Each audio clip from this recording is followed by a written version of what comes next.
ചോദിച്ചോണേ, ആ ടെക്സ്റ്റ് നോക്കുക, അജി ഇപ്പോൾ പറയുന്നത് നിങ്ങൾ കേൾക്കുക. ഓക്കെ, എന്താ ഉറക്കം വരുന്നു. ഡിബേറ്റിന്റെ ഫസ്റ്റ് ബിഗിനിങ് ആണ്. ഫസ്റ്റ് സ്ലൈഡ് അവന്റെ പോസ്റ്റർ ആണ്. പോസ്റ്റർ കഴിഞ്ഞാൽ ഫസ്റ്റ് പോസ്റ്റർ ആണ് DP കാണുന്നത്. യേശു ക്രിസ്തുവിന്റെ നാമത്തിൽ തുടങ്ങിയിട്ട് പറയുന്ന ആദ്യത്തെ നുണ കേട്ടോ. എല്ലാ പ്രിയപ്പെട്ടവർക്കും ക്രിസ്തുയേശുവിന്റെ വലിയ നാമത്തിൽ ഞങ്ങളുടെ അഭിവാദ്യങ്ങൾ അർപ്പിക്കുന്നു. ഖുർആന്റെ സുരക്ഷിതത്വത്തിൽ ആർക്കെങ്കിലും അണുവോളം സംശയമുണ്ടെങ്കിൽ സംശയ നിവൃത്തി വരുത്തുക സുസാധ്യമാണ്. 100% ഞാൻ യോജിക്കുന്നു.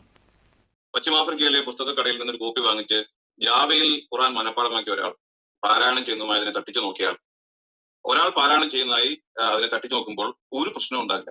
അത് ലോകത്തിലെ വൻകിട ലൈബ്രറികളിൽ സൂക്ഷിച്ചിരിക്കുന്ന ഉസ്മാന്റെ ആ ഖുറാന്റെ കാലത്തോളം പല നൂറ്റാണ്ടിൽ എഴുതപ്പെട്ട മുസഫുകൾ ഒത്തുനോക്കിയാൽ ഒരു വള്ളി പുള്ളി വ്യത്യാസം എന്ത് കണ്ടുപിടിച്ചാൽ അത് വലിയ സംഭവമായിരിക്കും എന്ന് 10-15 വർഷം മുമ്പ് നമ്മുടെ ഇമാം അക്ബറിന്റെ മിച്ച് ഓഫ് ട്രൂത്ത് പ്രസിദ്ധീകരിച്ച പുസ്തകം പറയുന്നുണ്ട്. ഓക്കെ,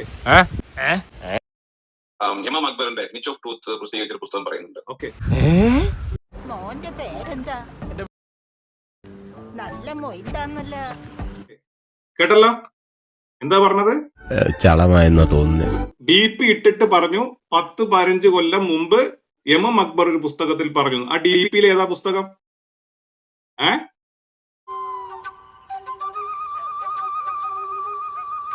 കാര്യങ്ങൾ കംപ്ലീറ്റ് കഴിയുന്നു പോയി. നമ്മൾ പെട്ടളിയാ. DP ഇട്ട പുസ്തകം തഫീമുൽ ഖുർആൻ. അജി പറയണ എന്താണ്? 15 കൊല്ലം ഇമാം അക്ബർ പറഞ്ഞു. ഒരു കയ്യബദ്ധം നാറ്റുകരുത്. എന്തായിരുന്നു ഫസ്റ്റ് നോണ? തഫീമുൽ ഖുർആൻ DP കാണിക്കുക, അക്ബർക്ക് പറഞ്ഞു പറയാ. അവന്റെ വിദ്യാഭ്യാസ കുറവുണ്ടാവും അങ്ങനെ പറഞ്ഞു. ആ DP എന്നാ കിഴങ്ങ അതെങ്കിലും മറ്റേ എക്കിപ്പ് പണ്ട് കട്ട് ചെയ്തിട്ടില്ല, അതിന്റെ ഹെഡിങ് കൂടെ കട്ട് ചെയ്ത് കുറയ്ക്കട്ടെ. ആ തഫീമുൽ ഖുർആനെ കുറച്ചുകൂടെ താഴെ കട്ട് ചെയ്തിരുന്നെങ്കിൽ നമുക്ക് ഈ പുസ്തകം പോലും തിരിച്ചറിയാൻ പറ്റില്ലായിരുന്നു. ഇത് അത്രക്കുള്ള ബുദ്ധിയൊന്നും അതിനില്ലല്ലോ.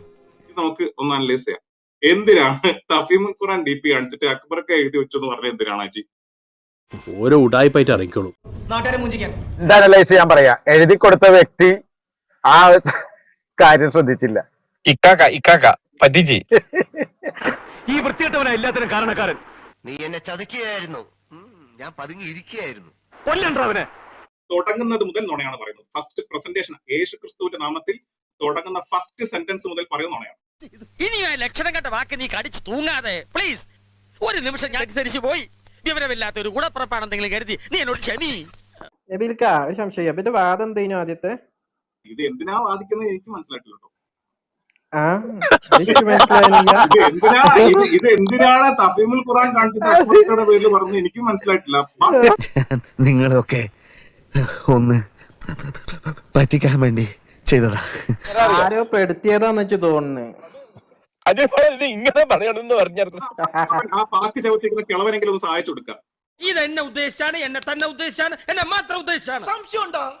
അതായത് ഇന്നലെ പറഞ്ഞത് അജിബർക്ക് എന്തെങ്കിലും പറ്റിയാൽ ഞാൻ തിരുത്തും, എനിക്ക് എന്തെങ്കിലും പറ്റിയാൽ അജിബർ തിരുത്തും. ആ പറഞ്ഞ് കിളവൻ കാക്ക കണ്ടില്ലേ? ഇത് മലയാളത്തിലല്ലേ എഴുതി വെച്ചേക്കുന്നത്? നീ കുറെ പുരാവസ്ഥ ഉണ്ടാക്കിയിട്ടുണ്ടല്ലോ. നിനക്ക് എന്തോ ഒരു അപ്പവും കടലക്കറി മേടിച്ചാ നടാ.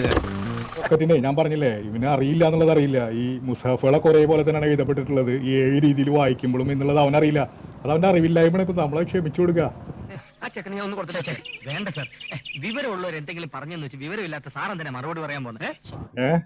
അതായത് ഈ റോക്കറ്റ് കാണിച്ച ഈ സ്ലൈഡ് ഒന്ന് ക്രോസ് വെരിഫൈ ചെയ്യാൻ പോലും അവിടെയുള്ള കിഴങ്ങന്മാർക്ക് അറിയില്ല. അതെല്ലാം വിശ്വസിക്കാനും ബലിയാടാവാനും നമ്മളൊക്കെ ഉണ്ടല്ലോ അല്ലേ? അല്ല അജി കാണിച്ചത് തഫീമുൽ ഖുർആൻ ആണല്ലോ, നിങ്ങൾ പറഞ്ഞ അക്ബർക്കയുടെ പേരിലാണല്ലോ. അതുപോലും വെരിഫൈ ചെയ്യാൻ അതാ അവിടെയുള്ള കിഴങ്ങന്മാർക്ക് അത് മതി.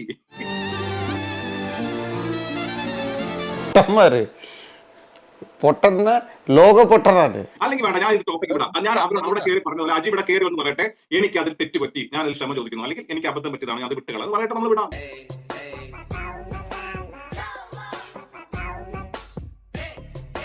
ഇത്രയും വലിയ ഗതികെട്ടവൻ ഈ ലോകത്ത് വേറെ ആരെങ്കിലും ഉണ്ടാവും എന്റെ കർത്താവേ?